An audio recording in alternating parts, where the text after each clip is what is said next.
from the heart of Dubai, where tomorrow is being built today, to the world. Welcome to the CTO Show with Mehmet. Here, we redefine technology and reimagine possibilities.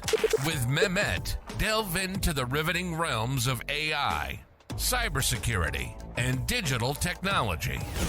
Experience the thrilling highs and lows of startups. Immerse yourself in the spirit of entrepreneurship and witness the future of business innovation being written in real time. Now, without further ado, let's tune in and explore the future.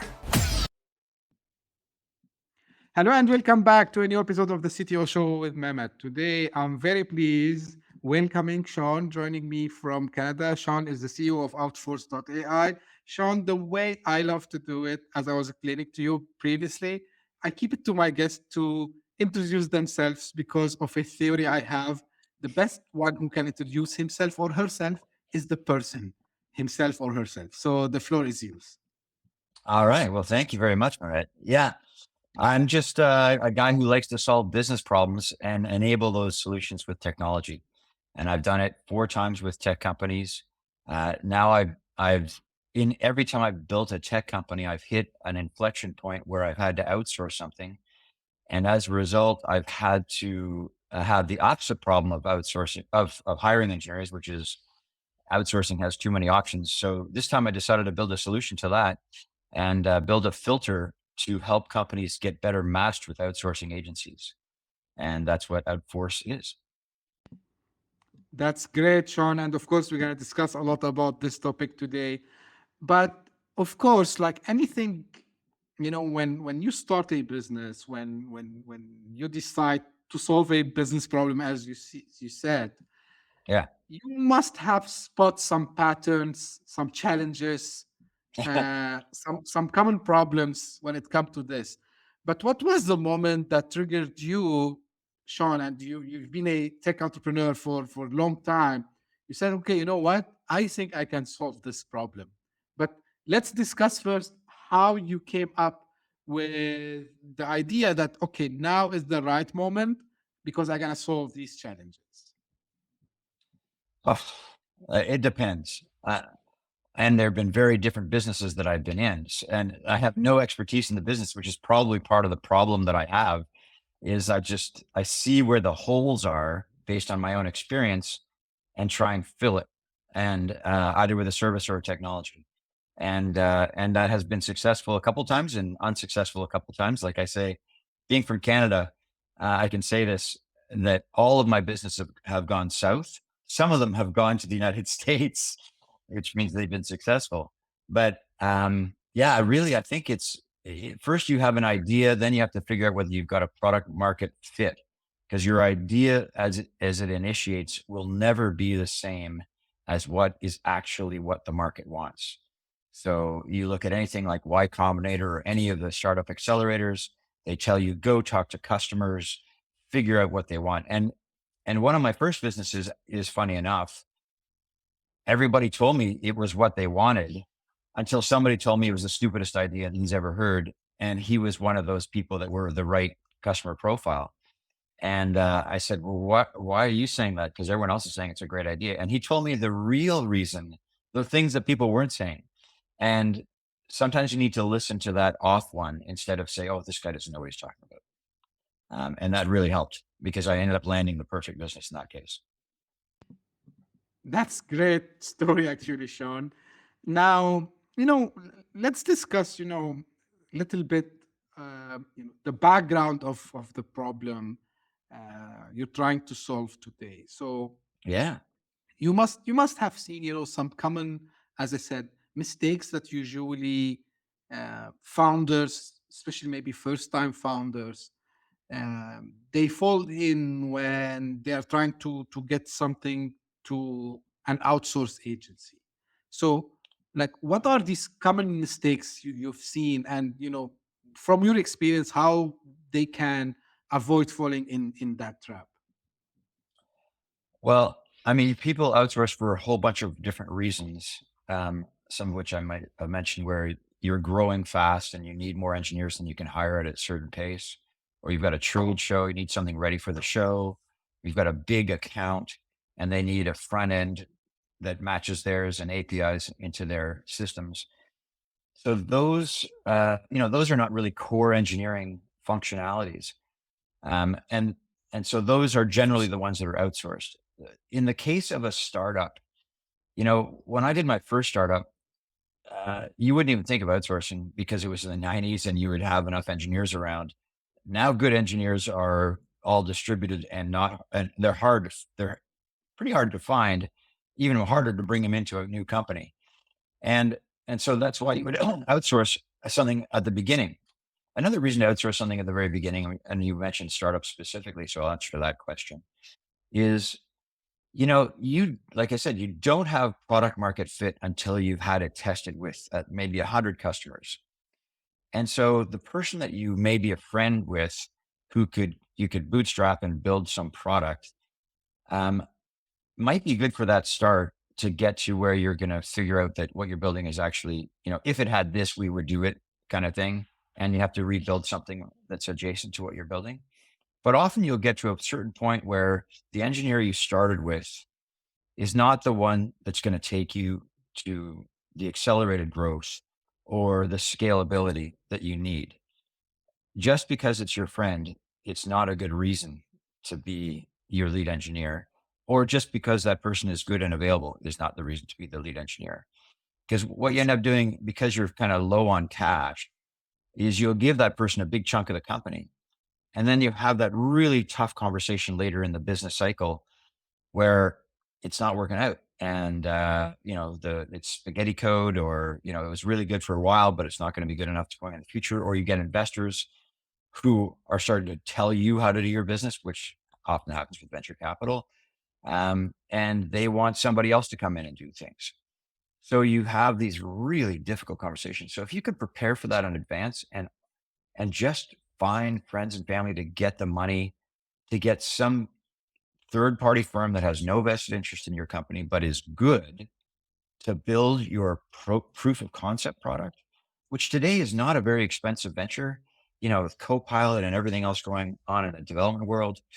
You can quickly wrap up a prototype of what you're trying to access, even just with Figma showing clickable screens, to validate whether it's something that people would actually use and want before you actually start really investing in product engineering teams.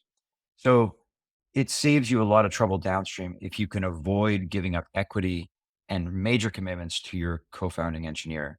And that's a terrible thing to say to a lot of your audience who are engineers, but a lot of engineers are starting their own company as well. So who you bring on your own team makes a big difference as well. That's where I'd say I'd go.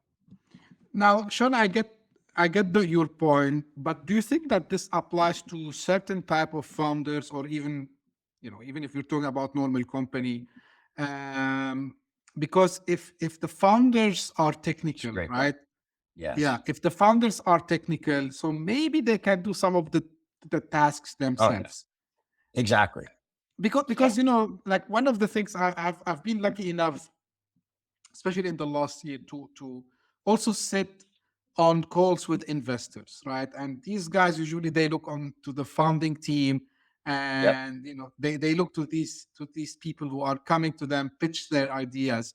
Now, does it matter, for example, if we have, let's say, a non-technical founder plus a technical founder versus maybe two non-technical founders who are trying to they have brilliant idea, but they need someone to build it from the ground? And maybe it's a loaded question, I know. And does this apply only for engineering, or also applies for other things also as well? Like, I don't know, maybe A lot of things go to market. office Yeah, yeah. tasks, marketing, sales, whatever. Yeah. So Yeah, what's yeah, your yeah. take on this? Yeah. So traditionally, engineering is the moat that you have as a defense for your company. I guess that's the point I'm trying to say, is that, for what I just described, for a technical founder, no. If you're an engineer and you're the founder of a company, great, go for it, build what you want.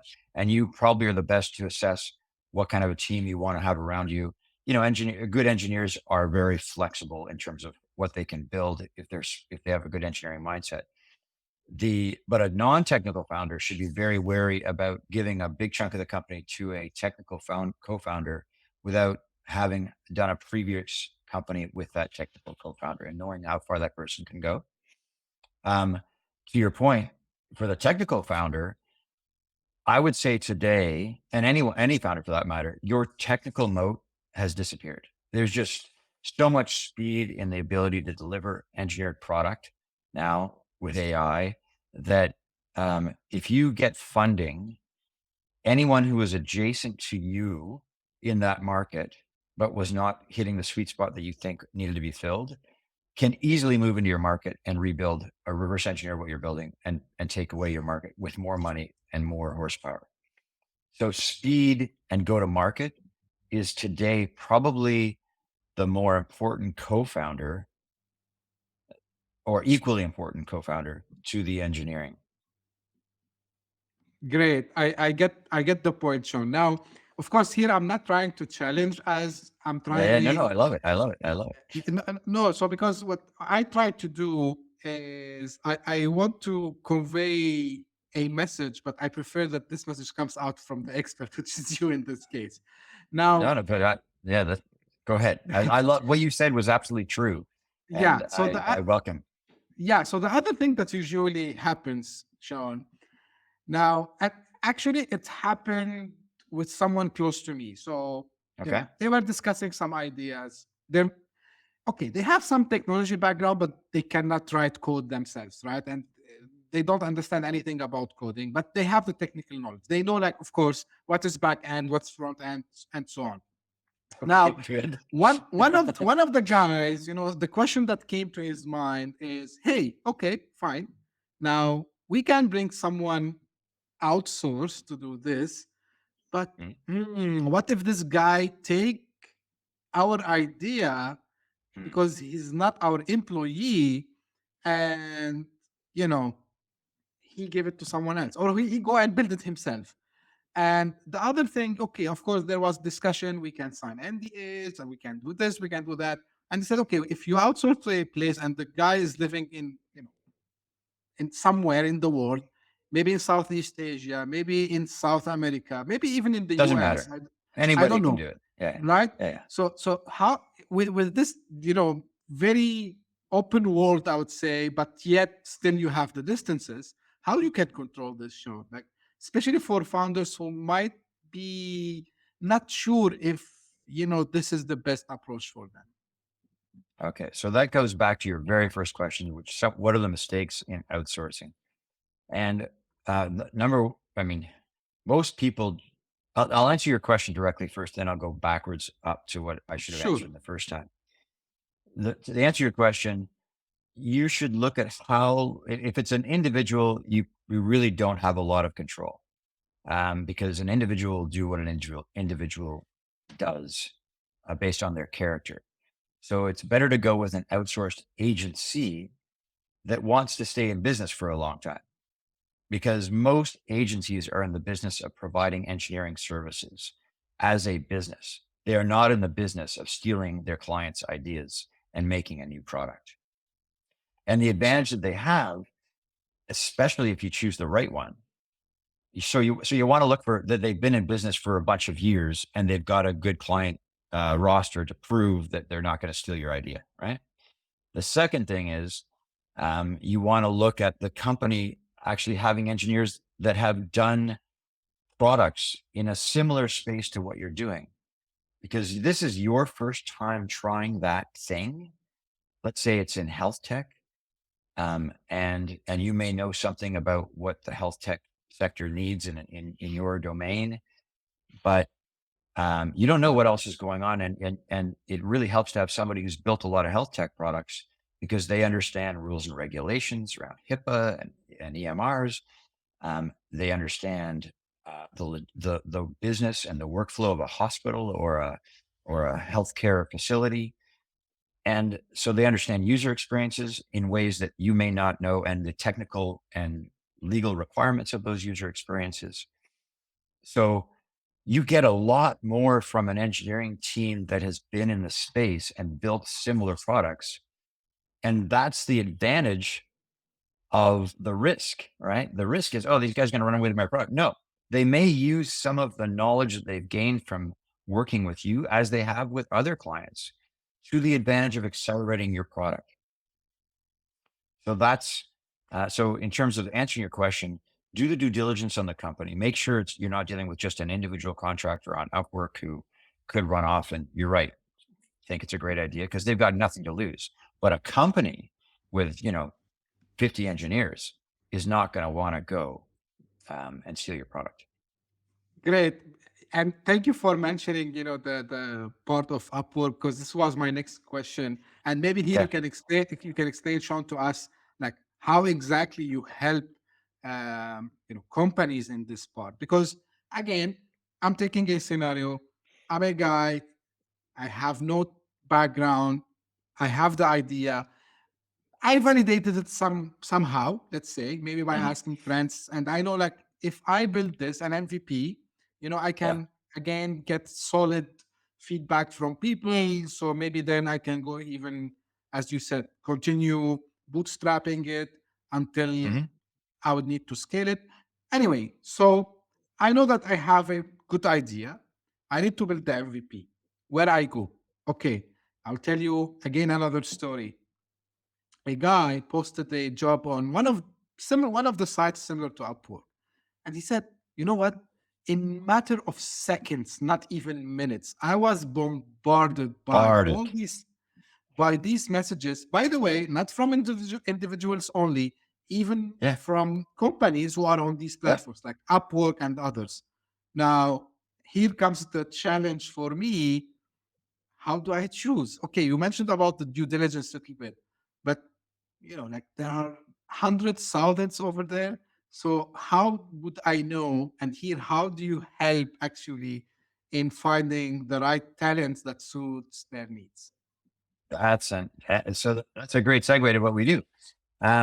We found that there was a gap in the market. Everyone's inbox, even without having posted a job, your inbox is daily, every day inundated with people offering their services from around the world, either BDRs and SDRs for go to market, or, lead generations, and then obviously software services to build whatever you want to build.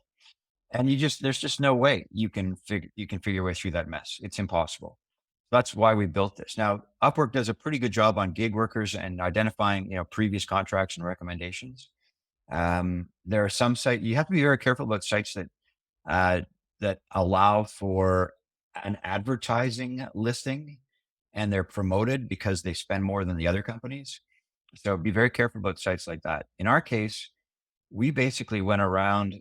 And what's funny is that if you asked any outsourcing engineering firm, hey, I've like, if you said, I've got this great idea, it's in fintech, I'm going to build payment rails for blah, blah, blah. Can you do it? They'll all say yes, whether they've ever done it or not. And they may have really good leadership in their engineering team that can talk to you in a way that will make you feel like they really get what you're talking about and they understand it, and they're going to build it for you. Unfortunately, there's a lot of bait and switch in the interview process, and people get lost in that. So even when you do due diligence, it's hard to get the real answers. So we've gone around and we basically asked, look, we represent North American companies who are looking to expand their engineering capacity. And we don't know whether that's going to be 1 or 100 people, but generally that is our client base. And they are looking for good matches. So I want to ask you, if we were to bring you a company to your doorstep, what business would it be in if it was the perfect match? Oh, we do marketplaces. Oh, we do, health tech, and then what kind of marketplace? B2B, B2C, in what domain? Like fashion, logistics, what? So we get down to the granular and we tag the companies based on what their number 1, 2, and 3 business experiences have been. Because onboarding, as I described, knowing the rules, the workflows, the business logic of a company's domain really helps quickly onboard them into what you're trying to do, because they don't need to learn all that first part. That's about 3 months of onboarding, basically, if they're starting from scratch.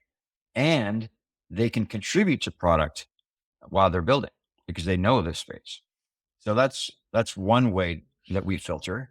And then, of course, the other way we filter is domain tech stack. Obviously, that's just table stakes. But we want to know how much bench strength they have in the tech stack, so that if we bring in 3 or 5 contractors and maybe grows to 10, but one of them it doesn't work out, we know we've got others within their own bench that we can pull in to replace one that doesn't work out. So you can go with longevity with that client, with that vendor. And then the third, probably the most important, but the one that gets the least attention, is culture fit. And, we're dealing with companies from Southeast Asia to, well, we used to deal with Russian companies, but not anymore. But, very divergent cultures, and helping, if there's a cultural gap, there's also a communications gap. What does complete mean?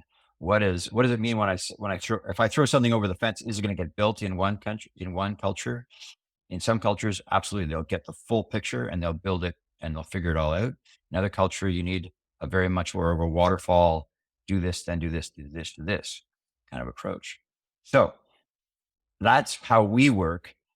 And we don't do really the individual stuff. Like Upwork's pretty good at that. It's not a bad platform for that.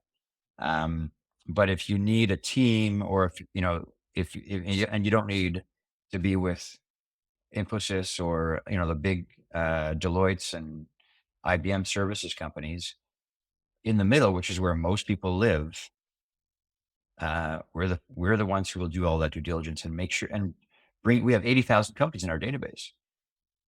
That's probably less than half of the world's engineering firms, which is insane when you think about how many are hitting your inbox. So we bring that down to basically the top 20. And the key that we also look at, of course, is which engineers from that firm, even though the firm's done a lot of business in your space and technically they got the right tech stack, they might not have the right people at the time we're asking. And you don't want them to go looking for them. You want them to have them because that's when you need them. So we also validate the CVs of the people who are actually in the team that is available for the work at the time of asking. There's a lot of great firms that should be on the list, don't make the list because their team isn't available.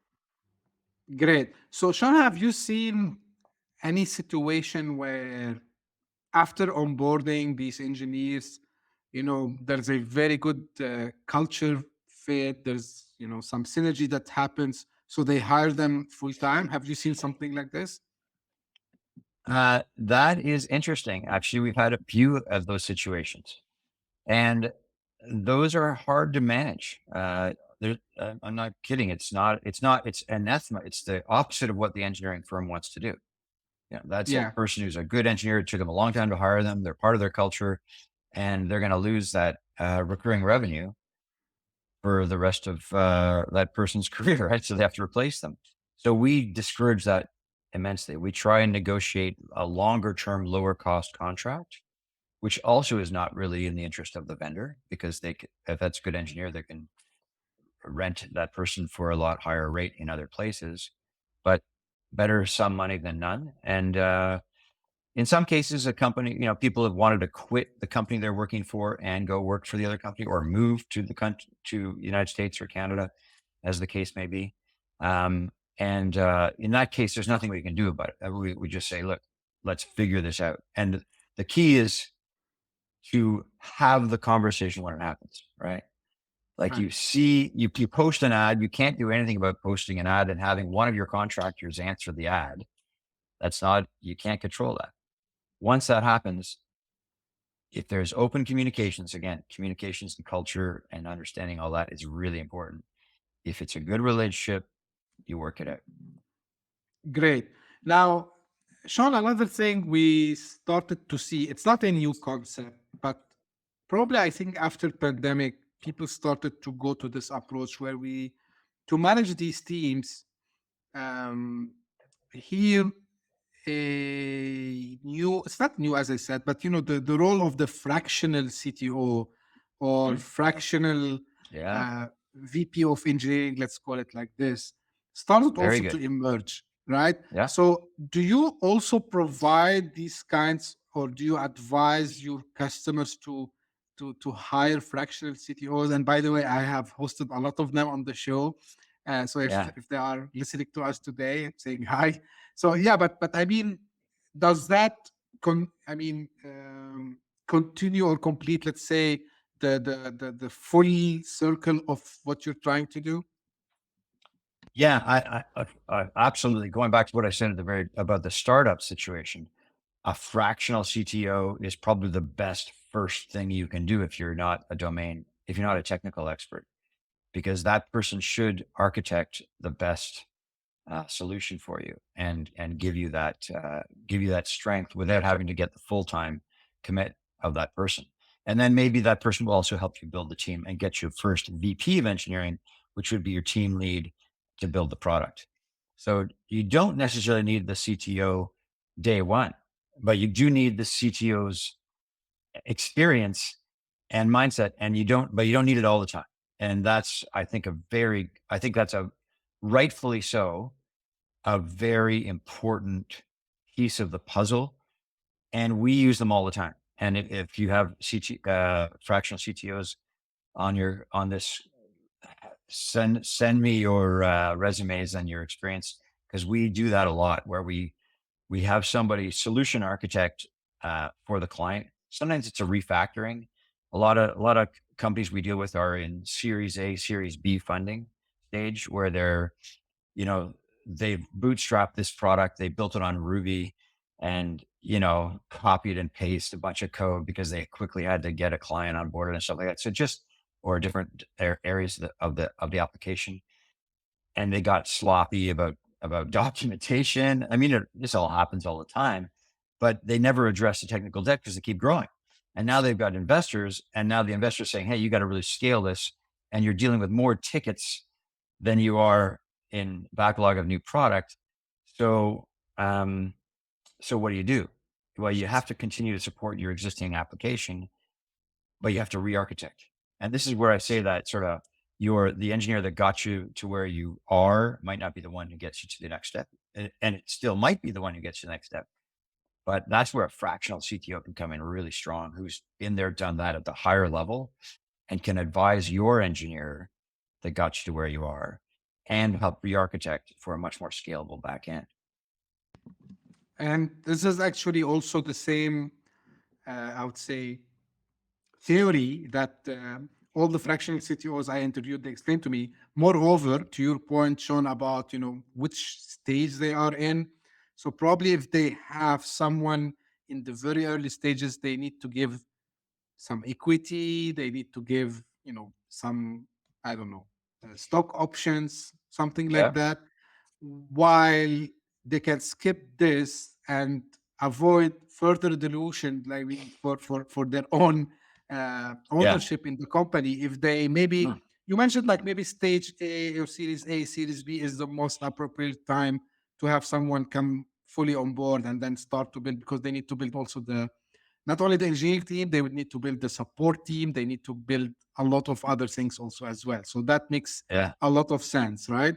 Yeah. And if you've had that fractional engineer on your side the whole way, that gives you, going back to when investors look at the core team, they'll give the funds to enable you to hire that fractional CTO into a full-time role and give that person the appropriate amount of stock.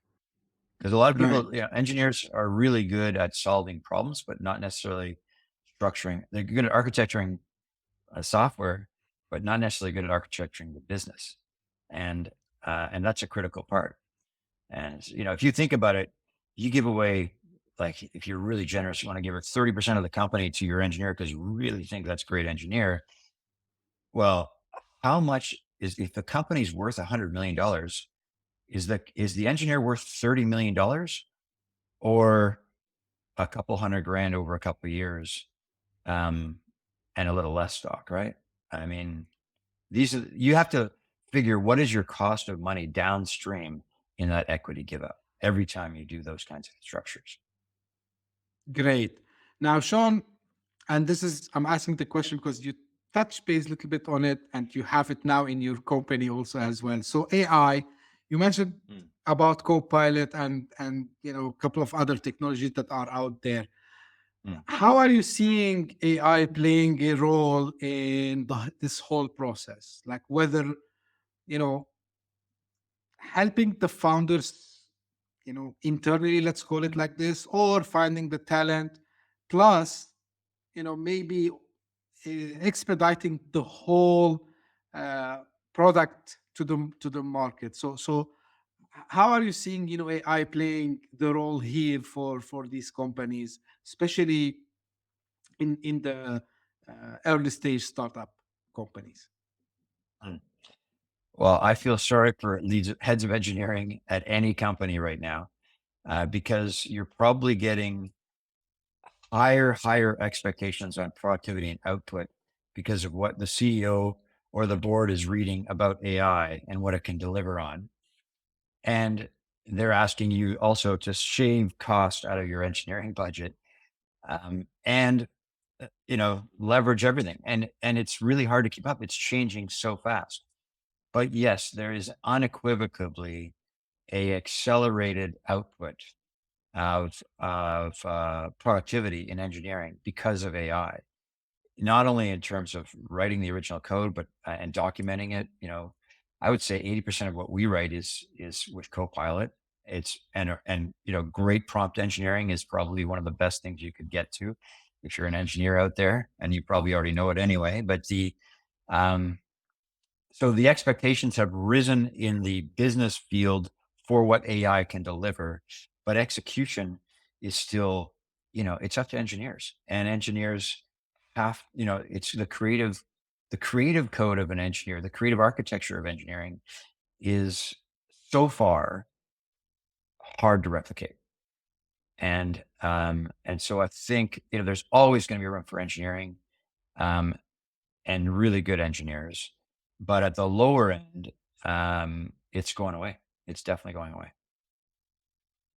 Wow, like this is uh, of course time would show us, but yeah, like definitely AI is I would say shaking this whole all industries, but specifically when it comes to engineering and specifically these roles. So yeah, we'll see how that will evolve in that.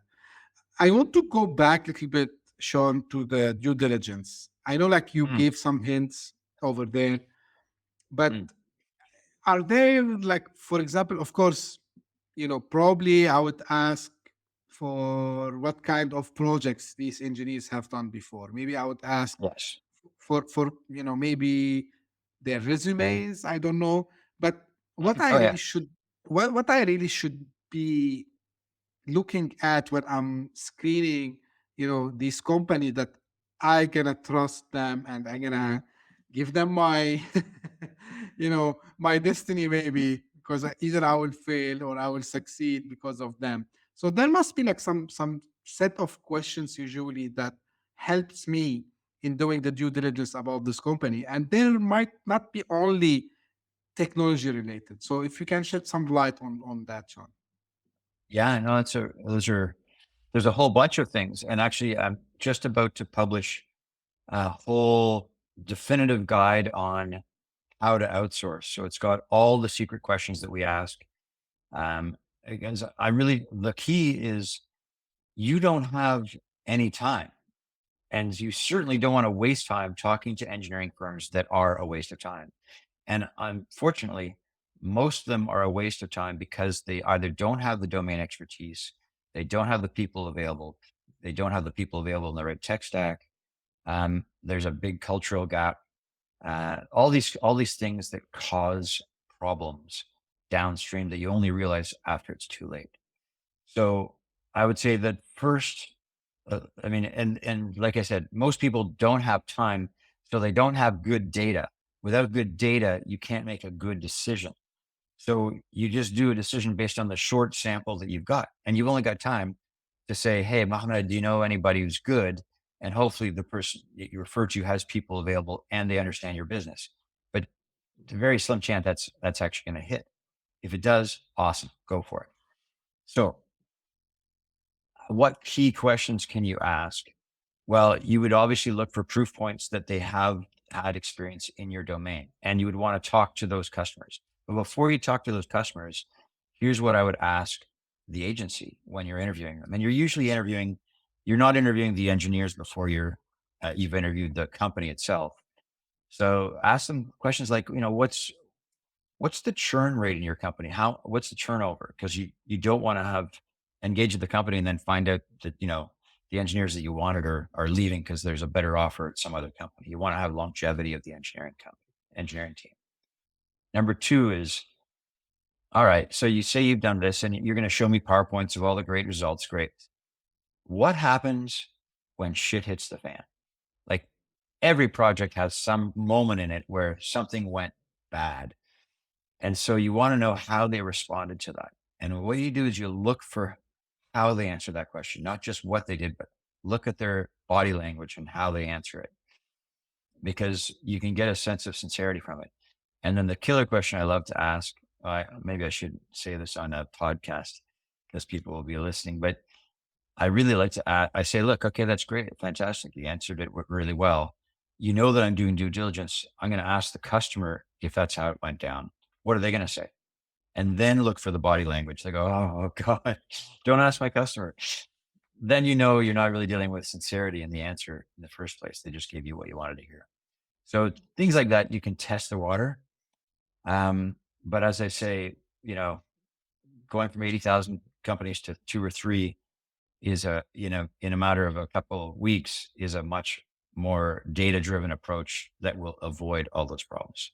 Honestly, 39% only 39% of projects are successful in outsourcing because people do the wrong approach. 20% of those unsuccessful are not completely unsuccessful. They're the 20% that have invested so much time and effort trying to get that team to work for them.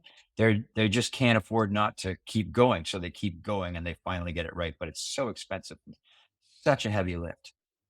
The company is your baby. It's like taking your child to a daycare. You're not going to go to just any daycare you found on the internet. You want to do due diligence and know that it's the right place. So that's the level of thinking you have to go. What would you do, in your due diligence of a daycare? That's what you got to do for the outsourcing company, but you just don't have the time. So data driven is how we approach that problem. That's fantastic. I like, these questions, I would say, because make sense to see if they are really telling you the truth, or to your point, they are just making up things. And uh, especially, I didn't see that in engineering specifically, but one thing is indeed you need to ask about the bad moments, because when it comes to other parts, like maybe lead generation, sales, marketing, like it's easy actually to fake some things. It Oh happened yeah. again. It happened to one of my close friends, I would say, where the testimony, the guy gonna do the testimony for that company, and of course it was not very hard to figure out that it was like a setup, right? Right. Yeah, and Yeah. if I think you use this approach, it's very useful, because you can even catch such incident where someone is trying to just make up things. So I like this very much shown in this, not only Yeah. for engineering, for anything, when you are hiring someone that you want to outsource things to them. Sure. That's the tip of the iceberg. There's a whole bunch of stuff I can share. So if you're interested in more, I don't have the guide yet available, but go to our website, sign up, and ask for the guide. I'll make sure you get it Absolutely, absolutely. at Now, Outforce.ai. yeah, of course, we're gonna put that at the, in the show notes. Yeah. So now back to the geographies and Mm, locations. mm. How first, where are now the best talents in your opinion? Where are they? And other than the cultural differences and nuances, like you just mentioned, do you think like sometimes time zones might be also another showstopper for companies Oh to yeah. hire these engineering companies? 100%. No. So, well, I get a lot of people asking me that question: where are the best engineers, or what's the best value? And you can't answer that question based on a country. It's like saying, I want to build a hockey team. I'm going to throw a dart in Canada. I'm a skier, so you pick a Canadian, you're not going to necessarily get a hockey player. So picking a country, terrible way to find an engineering team, except that you might find a cultural. There's less cultural barriers between you and the country that you're thinking about. But just about every country in the world has dealt with an American. Most of the mature companies in any country in the world have had American clients or Canadian clients, or British or European clients. They've had enough international experience that they've done some bridging of the cultural gaps. The answer about engineering, it really depends on who's available at the time and that are the right fit. So it's not a geographic question. What we do is we start off with, what are your time constraints? Like, is it important that they are in the same time zone? Boom, we eliminate most of the world, and we sit within what we say. What's the halo you're willing to work with? As in, can you live with 2 hours difference, 4 hours difference? So you've got a halo where there's enough overlap on engineering teams working together. That sort of is the parameter. Then what are your cost limitations? And that's another parameter. But generally, we suggest looking at cost after submissions because, as you know, an engineer that might be $35 an hour might be a great price, but an engineer that is $65 an hour might do 4 times as much in an hour as a $35 an hour engineer. So, productivity is what you're really looking for, and experience, and critical thinking and communication styles. All those things I think are more important than price until you get down to 4 or 5 options that are all equal on all those respects. Then you look at price and a relative time zone, cultural gap, and finalize your choice. But you can't say best engineers are in Ukraine or in Siberia or in Serbia. There are tons of really good ones. Like, honestly, one of the best things the USSR gave was engineering education. Like, any Yeah, country that has been absolutely. under Russian communist rule previously has a legacy of phenomenal mathematics and phenomenal engineering mindset. Absolutely. Absolutely. But that is also true of Brazil and Argentina and other country and Uruguay and Colombia. All these countries in South and Latin America are also really coming up. Vietnam, fantastic, but big cultural gap, hard language gap. People think of India as, the legacy mindset of India is, really low cost engineering. No, people coming out of IITs in India are getting paid 250 grand without having worked a day, because they're the smartest people in India. There's a lot of people in India. So you have one fraction of 1% of the people get into IITs. Man, Facebook, Google, they're all lined up at the door to get those people. So great engineers are available. They're just not equally distributed. They are in certain pockets around the world, but there's a lot of pockets. I love this approach, Sean. And again, I want to repeat this. Don't go for the cheapest because, of course, I understand you're bootstrapping, you're trying to still build, but at the end of the day, you don't need to do the work twice. And I have seen people who've paid double and triple because they were focusing only on cost. And I'm not saying that because sometimes someone is cheap, that means they are bad. Like, probably, like, some of That's them, right. they want to prove themselves. So maybe the first project they get involved with, they're willing to give that extra mile of discounting their prices because they want you to become a reference for them. But yeah, like, to your point, of course, you should look at productivity, quality, of course, of the work also as well, because I've seen 100%. people I've seen people struggling you know, and not coding, by the way. I'm talking about simple UI design, UX design, and these kinds of things.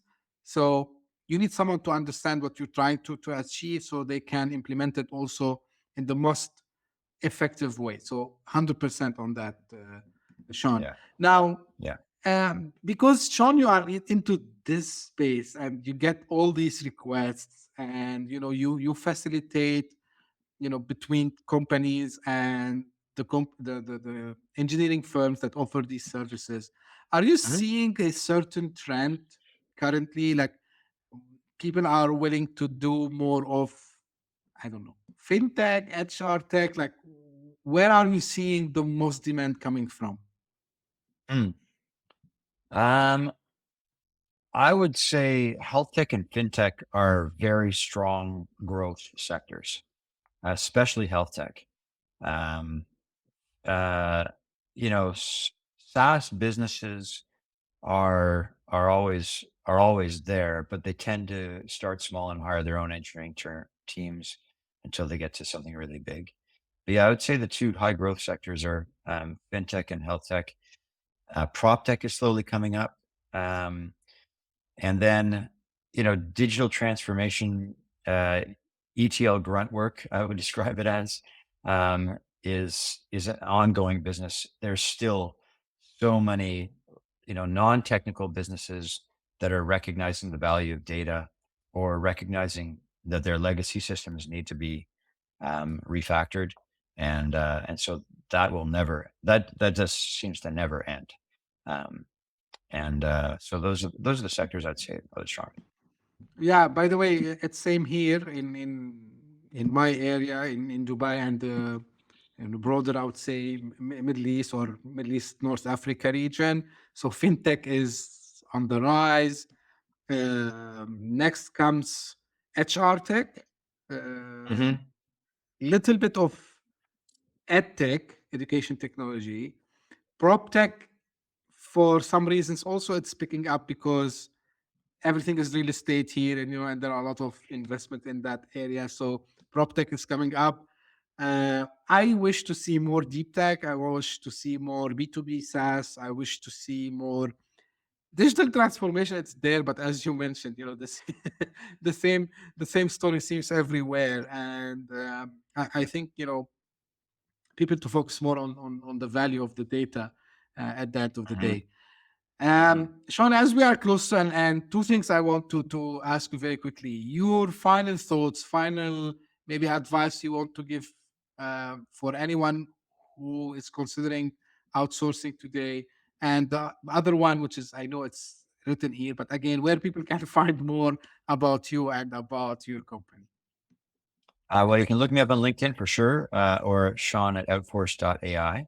Um, and then in terms of final thoughts, I mean, look, if you're starting a business, go fast. It's speed. As you talked about, we talked about cost and engineering. I always tell my clients, look, it's a trilemma. You can go with cost, speed, or quality, but you can't pick all three. It's two, right? And so we solve for cost. Sorry, we don't solve for cost. We solve for quality and speed, and we will get you the right team fast. But cost comes as a third and a very distant third, as I described.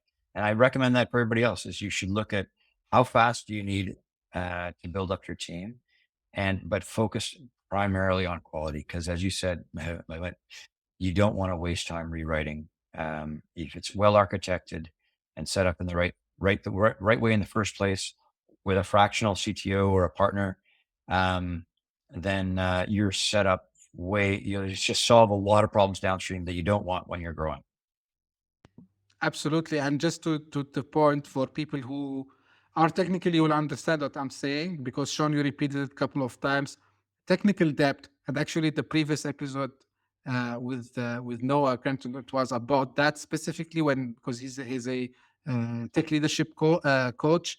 So Mm.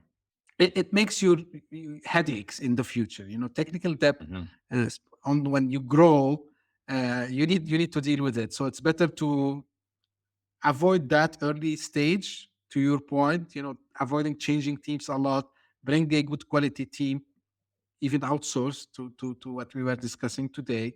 So that's absolutely, something very advisable, I would say. So, and Yeah. you reminded me of this. I'm not sure if when the what last time I've seen this, the famous meme about project, and you can pick three. Sorry, you need to pick two out of three, and then the fast and the cheap, and then you have the good quality but slow. So yeah, I believe what you mentioned resonates, especially for startups, because you need to be fast and you need to have quality at the same time. So, but this is, Yeah. of course, would not be cheap, um, which is It doesn't have to not be cheap. I mean, it's not going to be cheap. yeah. It just doesn't have to be, it doesn't have to be expensive either though. And No, that's the I advantage get of the point. outsourcing.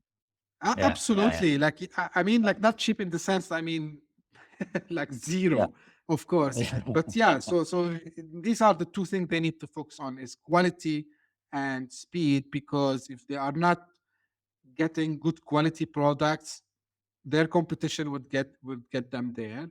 And if they Yeah. are not shipping fast, again, the same thing, they would be left behind. So Exactly. absolutely, Exactly. absolutely, it makes sense. And Sean, going yeah, please. before you go, you talked about technical debt.